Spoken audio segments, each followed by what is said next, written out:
गुजरे जमाने की एक ऐसी अदाकारा जिसने अपनी डांस और अपनी एक्टिंग से भारतीय फिल्म इंडस्ट्री में अपना बहुत ही ऊंचा मुकाम बनाया, लेकिन अफसोस इन्हें कभी भी 1 लाख एक्ट्रेसेस में शुमार नहीं किया गया। कुमकुम, जिन्होंने अपने दौर के हर बड़े स्टार के साथ काम किया, लीड एक्ट्रेस बनी और साइड कैरेक्टर्स भी निभाए, फिर भी कभी इनके नाम की ज्यादा चर्चा नहीं हुई। आइए आज जानते हैं एक सदाबहार अभिनेत्री के बारे में, जिनके बारे में जानने की इच्छा जताई है विनोद कुमार जी ने। 22 अप्रैल 1934 को कुमकुम का जन्म बिहार के हुसैनाबाद में हुआ था। इनके माता पिता ने इनका नाम ज़ैबुनिशा रखा था। इनके पिता सैयद मंजूर हसन हुसैनाबाद के बड़े जमींदार थे और उन्हें नवाब की पदवी प्राप्त थी। इलाके में उनका बड़ा रुतबा था, बेतहाशा प्रॉपर्टी उनके पास थी। लेकिन देश को आजादी मिलने के बाद सरकार ने जमींदारी खत्म की तो उनकी सारी प्रॉपर्टी उनके हाथ से चली गई।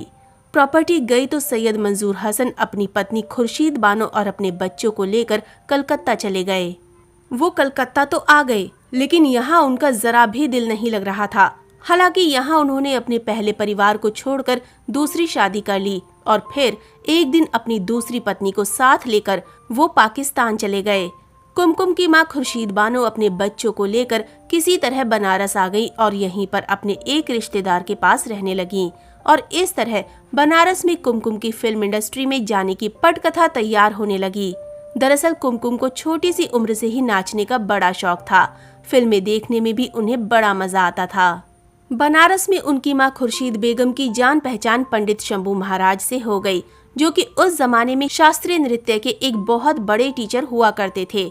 खुर्शीद बेगम ने कुमकुम को शंभू महाराज के पास नृत्य सीखने भेजना शुरू कर दिया, ये सोचकर कि एक दिन कुमकुम फिल्मों में काम किया करेंगी।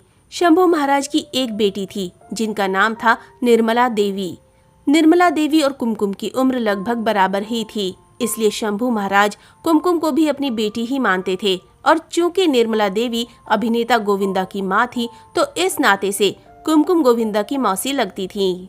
शास्त्रीय नृत्य की अपनी शिक्षा पूरी करने के बाद कुमकुम मुंबई आ गई और कुमकुम को फिल्मों में सबसे पहले ब्रेक दिया महान सोहराब मोदी साहब ने। फिल्म थी मिर्जा गालिब, जो कि साल 1954 में रिलीज हुई थी। हालांकि इस फिल्म में वो एक छोटी सी किरदार में नजर आई थी। किसी ने उस फिल्म में कुमकुम को नोटिस तक नहीं किया, लेकिन इसी साल रिलीज हुई गुरुदत्त की फिल्म आर पार ने कुमकुम को सारे देश में लोकप्रिय कर दिया। इस फिल्म में कभी आर कभी पार गीत कुमकुम पर ही पिक्चराइज्ड किया गया था और ये गीत हर किसी को बेहद पसंद आया था। कुमकुम को गुरुदत्त की फिल्म आर पार मिलने का किस्सा भी बड़ा दिलचस्प है। दरअसल गुरुदत्त साहब पहले ये गीत अभिनेता जगदीप पर फिल्माना चाहते थे, लेकिन बाद में उनका मूड बदला और उन्होंने फैसला किया कि अब ये गीत किसी फीमेल एक्टर पर फिल्माया जाएगा।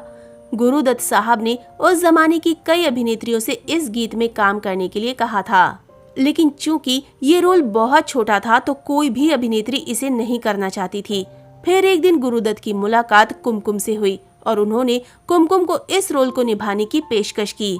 कुमकुम ने गुरुदत्त की ये पेशकश स्वीकार कर ली और इस तरह कुमकुम के करियर में ये गीत मील का पत्थर साबित हुआ। इसके बाद तो कुमकुम ने एक से बढ़कर एक फिल्मों में काम किया। कई स्टार्स के साथ इनकी जोड़ी जमी। धर्मेंद्र के साथ इन्होंने रोमांस किया और जॉनी वॉकर के साथ इन्होंने कॉमेडी की। सीआईडी फिल्म का गीत ये है बॉम्बे मेरी जान में जॉनी वॉकर के साथ जो महिला दिखाई दी थी वो कुमकुम ही थी। कुमकुम एक निपुण कथक डांसर थी। उनकी कला के जौहर अक्सर उनकी फिल्मों में उन पर फिल्माए जाने वाले गानों में नजर आ ही जाते थे। महान किशोर कुमार साहब के साथ इनकी जोड़ी खूब जमी थी और इन्होंने किशोर साहब के साथ कई फिल्मों में काम किया था।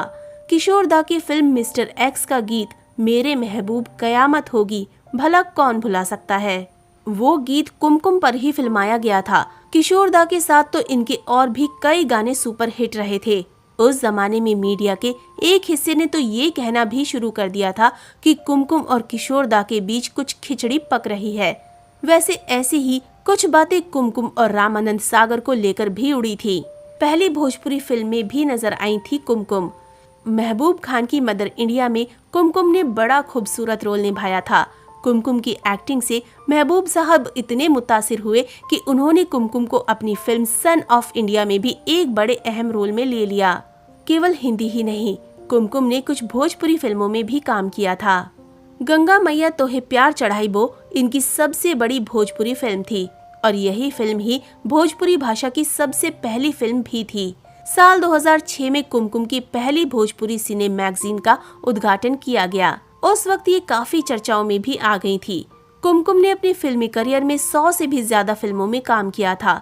इनकी प्रमुख फिल्मों की बात करें तो ये mister and Mrs 55, Kundan, Funtoosh, नया अंदाज, मेम साहेब, नया दौर, प्यासा, बारिश, घर संसार, उजाला, कोहिनूर, राजा और रंक, आंखें, गीत, आन बान, ललकार और एक कुंवारा एक कुंवारी जैसी बड़ी फिल्मों में दिखी थी। इनकी आखिरी फिल्म थी जलते बदन, जो कि साल 1973 में रिलीज हुई थी और जिसमें इनके हीरो थे किरण कुमार। कुमकुम की निजी जिंदगी के बारे में बात करें तो इन्होंने सन 1975 में लखनऊ के रहने वाले बिजनेसमैन सज्जाद अकबर खान से शादी कर ली थी। सज्जाद अकबर खान का बिजनेस सऊदी अरब में था, तो शादी के कुछ महीनों बाद ये उनके साथ सऊदी अरब चली गई और वहीं पर रहने लगी।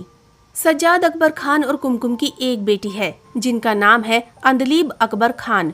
अभिनेत्री अबीर अबरार इनकी भतीजी हैं और इनके छोटे भाई जाहिद अबरार की बेटी है। जाहिद अबरार दुनिया भर में मशहूर फ्रेडी मर्क्यूरी के साथ स्कूल में पढ़ चुके हैं। साल 2006 में फ्रेडी मर्क्यूरी के जीवन पर बनी एक डॉक्यूमेंट्री में भी कुमकुम के भाई जाहिद अबरार नजर आ चुके हैं।